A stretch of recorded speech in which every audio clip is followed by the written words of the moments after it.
Holiday Magic, written by Marla Pashada, Jim King, and Don Kestner, and illustrated by Amanda Weaver, is the story I am about to read. Holiday Magic. The old farm had been abandoned for nearly a year. The main house was rustic and sat in the middle of 30 wooded acres. A long, winding lane led from the main road right to the front porch. Eiler and Celia Wall inherited the farm from Celia's grandmother. The old farm had been abandoned for nearly a year. The main house was rustic and sat in the middle of 30 wooded acres. A long, winding lane led from the main road right to the front porch. Eiler and Celia Wall inherited the farm from Celia's grandfather just this past summer. The family moved from the city and had been living in the farmhouse only a couple of months. It was a beautiful old house with a large front porch. The inside was filled with antique furniture, several fireplaces, a separate bedroom for everyone, and a huge country kitchen. This would be the first Christmas on the farm for the family. It was early Saturday morning, the first weekend in December, and the Wall family was finishing breakfast. The smell of fresh bread, fried eggs, sausage, and steaming hot oatmeal with brown sugar lingered throughout the house. The children, Poogie, a 5th grader, and Sis, who was in the 3rd grade, had finished breakfast and were looking forward to going outside to play. The crisp, cool morning air prompted Sis to pull her hat down over her ears to stay warm. "I'm cold," Sis said. Poogie helped her with her hat and buttoned the top of her coat. "Let's go and play in the barn," said Poogie. The barn was a place to discover things. Some of the wood was falling apart, but the roof was in pretty good shape. Dad had told them he would work on it come spring. The children had already discovered an airplane in the barn left by their great-grandfather, who was a pilot.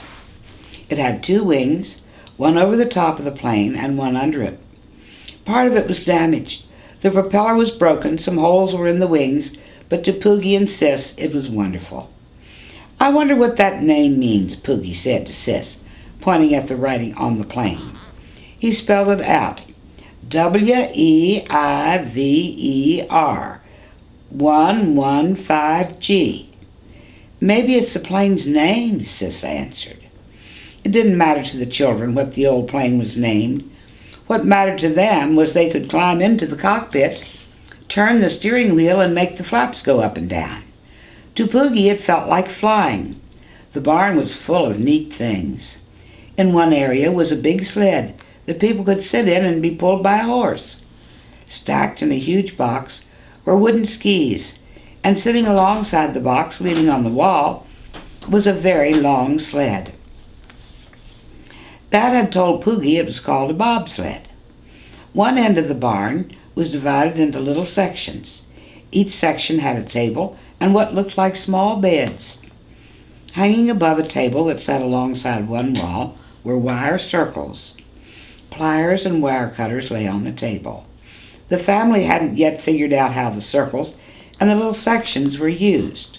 Sis and Poogie were so busy exploring they hadn't noticed that outside snow had begun to fall. "Oh my gosh," said Sis. "Look, Poogie, it's snowing." As Sis looked to Poogie and then back outside, she yelled, "What was that?" "What?" asked Poogie. "It looked like a little snowman running," Sis answered. The 2 of them ran outside to see if they could find anyone. Around and around they ran and found nothing. Then all of a sudden, Sis looked down. On the ground were tiny little round footprints that were rapidly being covered with snow. "Look, look," Sis said to Poogie. Poogie just got a glimpse of one footprint as the snow had heaved up and was accumulating fast, covering the prints. Just then Mom rang the bell on the front porch, which meant lunch was ready. Poogie and Sis decided it was better not telling Mom and Dad about the snowman footprints, or whatever they were. Back at the house, Dad had built a fire in the family room fireplace. Mom decided to serve lunch in front of the fireplace to everyone's delight. She brought in a big tray of sloppy joes, hot chocolate, and fresh baked cookies. "One of your uncles is coming over this afternoon," Dad told the children. "He used to live on this farm and can tell us a lot about it," Dad said. "Maybe we'll find out what those round wires were used for."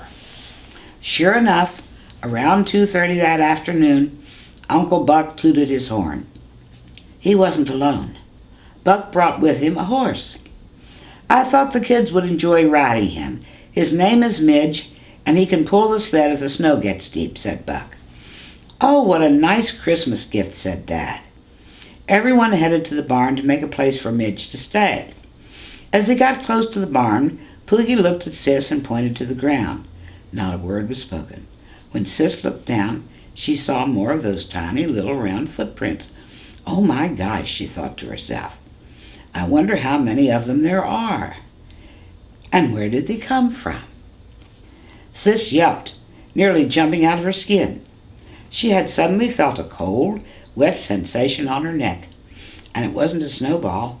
When she turned her head, she was eye to eye with Midge, the horse they were all leading to the barn. He had nosed her. Poogie doubled over with laughter. "Oh, Sis," he said, "you should see the look on your face." Uncle Buck patted Midge's flank. "Easy, old boy," he told the horse.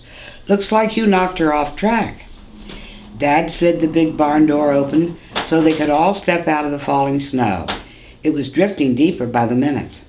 "It looks like we'll be getting a ride in that bobsled sooner rather than later," Dad said. "But first, let's get a stall ready for Midge." "Back here?" asked Poogie, pointing to the little sections that had the tables, beds, and strange wires hanging from the walls. "Those might be a bit small," Uncle Buck pointed out. This time it was Sis's turn to giggle at her brother. "Which tiny bed do you suppose Midge will sleep on?" she teased her big brother.